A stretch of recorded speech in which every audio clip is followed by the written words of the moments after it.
Magnification volume, 0%. Good afternoon, and welcome to More Than Meets the Eye. I am your host, Blind Prime, on Black Zarek's body, and for today I have for you Transformers Generations Titan Class Black Zarak. Black Zarak, of course, is a remold slash retool slash recolor of the Earthrise Scorponok. If you found yourself on this channel, please do all the things below that everybody else asks you to do to help raise awareness for the blind in strange and alternative means and methods. Without further ado, Merry Christmas to all of you, and this is a Christmas present from a good friend of mine from college, Garrison LaForge. Merry Christmas to you. Now, let's begin and talk about the robot mode of Black Zarak. Alright, move my head away from there. I'm going to put on the actual head of Black Zarak. Here it is. Right here, in all of its crazy awesome glory. We're just going to throw that down in there. And Black Zarak's head has some connection points to it, but sometimes it doesn't want to connect. It is kind of a finicky head. You gotta give it your all. You gotta give it your best, and you gotta hope. There it goes. Makes a nice solid snap sound whenever you put it actually into play. And now his head is sturdy. Sadly, his head doesn't have much maneuverability. Like, you can't look left or right. He can look down, and he can kind of look up. But that's about it with his head. Sad to say. It's not much. But that's okay. It's not the size of the head that matters. It's what you do with it, I guess. Anyway, we got all sorts of cool stuff with this dude. I don't even know where to begin, really, because it's just so crazy big. So I have a Core Class Optimus sitting in his hand, completely, he had just grabbed his, his hands are kind of three-fingered hands. You've got two fingers and then a big claw bucket thing. I could show you better on this hand that's not holding an Optimus. So we just got this, look at that. You get this big, scoopy claw hand. And then it folds in, and you get these two little bitty hands, or fingers, so he can kind of grab things. He doesn't really grab things very well. He kind of sucks at that, and there are no siege ports inside of his giant grabbers that you could click things into. You know, like this huge freaking spear. So this spear is supposed to be held by him, but he doesn't really hold it. See, he can kind of grasp it, but it just kind of sits in there loosely. What I found is that there's some hollowness on the backside of the spear, and he's got these grooves built into his claws, so you can try and actually shove the hollowness points in there and make a connection like that. But like I said, it's not very solid. It's kind of a shame that there isn't a thing, but if you move it closer to the end of the claws, you can get it to grasp pretty well. There we go. This spear he has is called the Titan Spear. Just in case, no, Tyrant Spear. Just in case you were wondering if he was a bad guy or not. I mean, other than the black and gold motif and, you know, the evil look on him and the Decepticon symbols that I assume he has, which somebody told me there's one around here in the middle. Yeah, no. He's got a spear called the Tyrant Spear, which is seriously huge. I'm blown away by the size of this thing. For size comparison, you remember my multi-part episode series on Combiner Wars Devastator? Well, here we go. I'm going to bring out Combiner Wars Devastator. I've got him out here on the side. Please don't fall apart today. You're better at not falling apart than your brethren from Studio Series, so that's what I appreciate about you. We're going to move him around the back, then we're going to drag him around to the front here. We're just going to slide him in right here in the front area. So let's see if we can do it right without damaging anything. Okay, you're going to have to take your spear away. You're going to have to remove your spear. Come on, remove this. Get the spear out of your grasp. These grasper claws are pretty sturdy. Be careful. You don't want to, like, put anything in there and squeeze the claws shut that you don't want to hurt. Like, those are pretty gnarly claws. We're going to just lower your arm down a bit so we can get in there. Let's get this guy in there. What's stopping you now? Oh, there's a bumblebee under your foot. Okay, all right. So there we go. And there's a good comparison. Oh my God. Alright. Gotta make sure I don't break anything or knock any of these guys over. Let's see. Can you lower your arm here, Mr. Black Zarak? Yeah, just lower your arm. There you go. There you go. Okay. It's like working with a bunch of children here trying to take a photo. Like, can you lower your arm, please? It's in the way. Okay. There we go. And something fell off. What fell off? What on earth fell off of you? Oh. I think an entire arm. Oh, no, your gun. Okay, cool. That's good. I could pick up the gun later. So here's a comparison with the Titan class from Combiner Wars called Devastator. So Devastator's head stretches halfway up the chest of Scorponok here. That's pretty wild. Let's get the Devastator out of here. I know that I worry about Devastator because if he falls into a bunch of pieces. I'm gonna quickly just put him off over here to the side. Cat!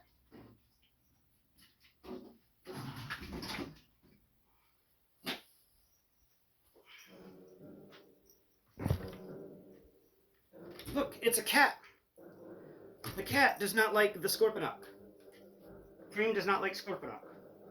No, you were scared of the Scorponok? I mean, Black Zarak? I'm scared of the Black Zarak. This thing is massive. Alright, so let's get in the actual conversation about this thing and its forms. We'll put the little bitty bumblebee down here in case y'all want a constant reminder of his size. Bumblebee is stretches I'd say a quarter of the way up this dude's calf. Yeah, a quarter up the way his calf. This is wild. Here. He can hold the bumblebee no problem. I'm just doing all this to assert to you this thing's insane size. So the bumblebee stretches. This dude's hand can actually just completely encompass the bumblebee. There we go. Plastic-wise, this thing is made out of some good, just amazing plastics. I have no complaints about the plastic with this figure.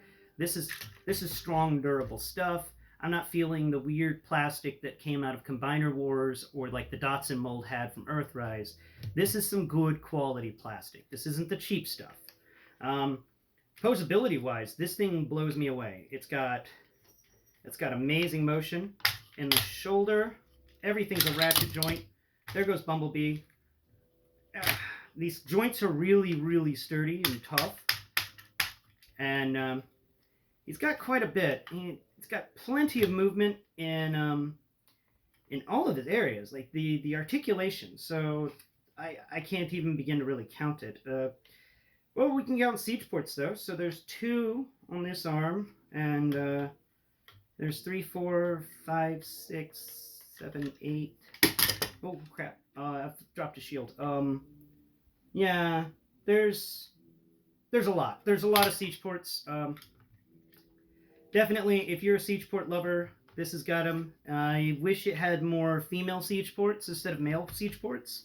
For instance, the lower parts of his legs are filled with these nobbins that are the male siege ports, and that makes it really difficult because I wanted to put these 2 guns that I have on the back of his shoulders onto his lower legs so he could have some gun action going down there. But sadly, the only place these things seem to fit is on the shoulders or on the arms. And they actually fit very well on the arm. I had just removed them because I wanted to put the shield there. So let's get this arm. Come on. All right. Let's move you a little forward so that the camera can get a good glimpse at what's going on over here. So here's the gun. And in the back area here, you can find 1 male siege port and 2 male siege ports. And then between them, there is a female siege port. So, well, siege pegs and a siege port. So 2 siege pegs and 1 siege port. And then the gun kind of goes and fits between them because it has on its back 2 female ports and a male peg. And there we go. We're just going to put these over here. When this thing fits into place, it does fit very nicely. There it goes. Look at that. That's a nice sturdy gun fit. But you have to take the shield off to accomplish it, which is a little sad. It's nice to have that shield. Though, on the bonus side, the shield does fit on his backpack. So let me find the ports here on his back, and we could put the shield. There they are. So let's find the shield. Where's the shield? That's not the shield. That's a Megatron. That's not the shield. That's a Titan Spear. That's the shield. We could put the shield back here, and holy crap, this guy is big. I'm still just amazed about his size. Man, this thing is huge. I did not expect this. This is, when people are talking about, like, oh, it's going to be, it's a big Titan class, they said Omega Supreme was big, and Omega Supreme's kind of small in my opinion. But there we go. You can attach the shield to his backpack. Let's turn him around so that you can get an idea on what his back looks like. The molding on this thing is just top-notch, guys. The back here, and see I got the shield put into the backpack. The backpack, if we twist him sideways, look at that clearance. Like his backpacks go. This thing is very clean, very nice, and I just knocked the shield off again. There it goes. A very nice and clean backpack shield. You can do something with it. You can make it like turn into a scorpion tail that goes over his head. That's a bit much. We can go ahead and do it for the video. So we just pull the backpack apart a little bit, and then you spin the backpack around above his head. And first you have to remove the shield. Sorry, shield, you're just not wanted. And then you turn that up, and then you turn this up, and one more time for the stinger. Come on, there it goes. Okay, there.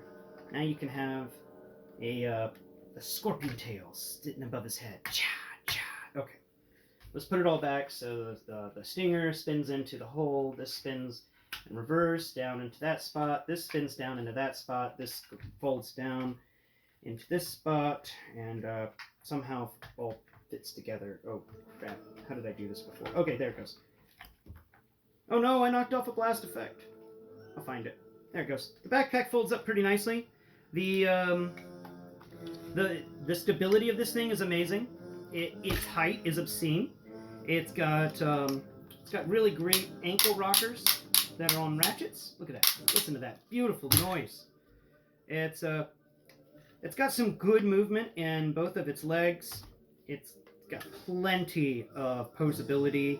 You don't think this thing can actually pose very well until you get it in your hand, and you're just amazed by how many moving parts this thing seems to gather. There it goes. Okay. And you just got to remember whenever you're posing him and stuff to always be sure you got his center of mass down, because when this thing falls, it falls hard, it falls fast. It's not pretty for anybody. When I first got it, I was playing with it, and it fell on my counter, and the head popped off. And so I collected the head, and then I noticed that the little head inside the head is gone. And I spent a couple of hours looking for it, and I finally got hungry, and I went into a bag of Popeye's chicken we'd gotten earlier in the day, and in amongst the apple pies was the head for him. So I had to clean it off. It had a little grease on it, and it was kind of amazing how the head could get into a bag that was all the way on the other side of the counter from where this thing collapsed. Yeah, molding wise, this thing is just a feast for the hands. There is so much detail going on here. There's just so much. It'll spend a while. Like, I appreciate this weird detailing around the hips area. It's been annoying that we've had so many robots or so many Titan class where they didn't do a lot of detailing around these upper legs and hips. It was just kind of flat robot feeling. The arc was a very personal upset of mine when it came to this type of thing. But the Black Zarek's got it made. He's got wonderfully big legs. Unlike the Omega Supreme, he doesn't have any storage in them, though. He does have some storage in his core, but that's needed for transformations. And so that doesn't really work well as storage either. So far, the only thing that has come with a good storage has been Omega Supreme, which has been kind of sad. I'm going to put that back over there. Make sure you're stable again. You're not stable. You're not stable at all. You lean too far forwards. Lean back. Lean back one more time. Ah, there we go. Leaned him back. Okay, now he's not going to fall forwards anymore. But yeah, guys, I'm just blown away by this figure. The detail of it, the sculpt work of it. I could go on and on for hours about this thing.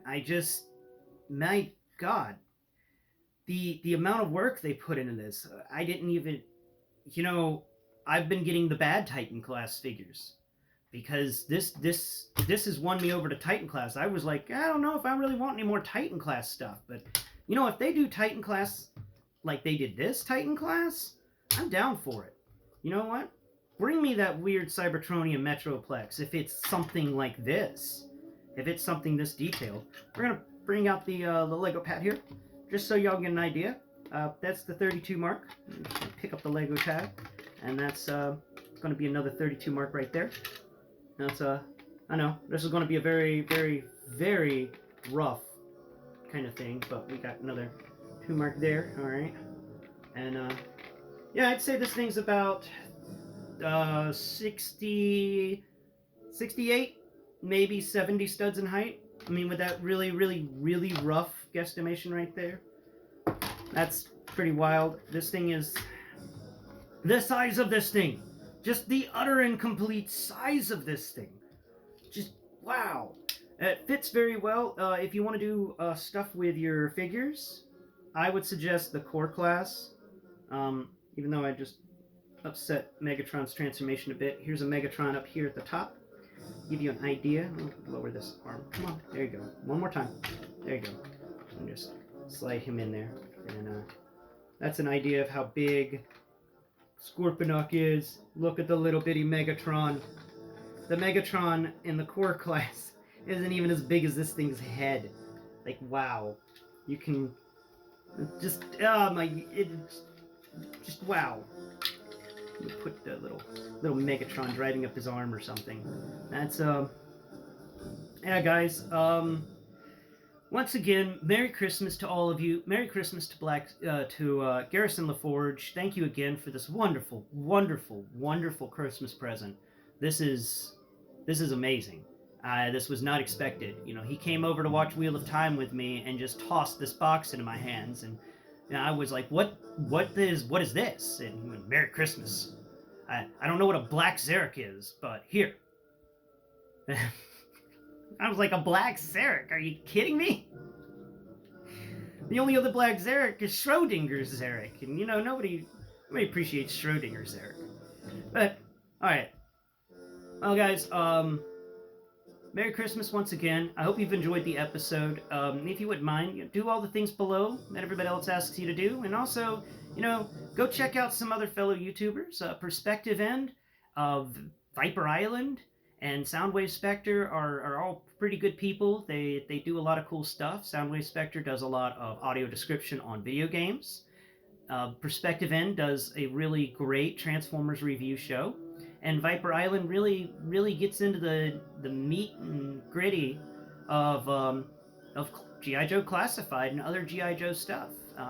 They have you know, we've all worked kind of well together so far, and I'd really appreciate it if you went and checked those guys out.